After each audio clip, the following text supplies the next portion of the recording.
విశాఖపట్నం శ్రీ జగన్నాథ స్వామి ఆలయంలో స్వామివారి ఉత్సవాలు ఘనంగా జరుగుతున్నాయి. రెండవ రోజు సుభద్ర, బలభద్ర సమేత జగన్నాథ స్వామివారికి వేకువజామునే ప్రత్యేక పూజలు నిర్వహించారు.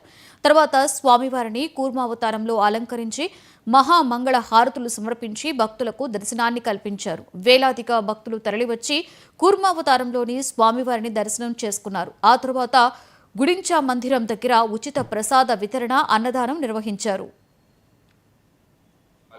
ఈరోజు రెండో రోజు స్వామివారు కూర్మావతారంలో భక్తులందరికీ కూడా దర్శనమిస్తున్నారు. ఉదయం 6 గంటల నుంచి రాత్రి 9 గంటల వరకు భక్తులందరూ కూడా వచ్చి స్వామివారిని దర్శనం చేసుకోవచ్చు.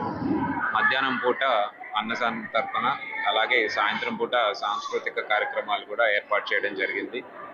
వాతావరణం కూడా అనుకూలంగా ఉండడం వల్ల అందరూ కూడా వచ్చి హాయిగా స్వామివారిని దర్శనం చేసుకొని తీర్థప్రసాదాలు స్వీకరించి ఏ చింతన లేకుండా తిరిగి వెళ్ళాలని కోరుకుంటున్నానండి.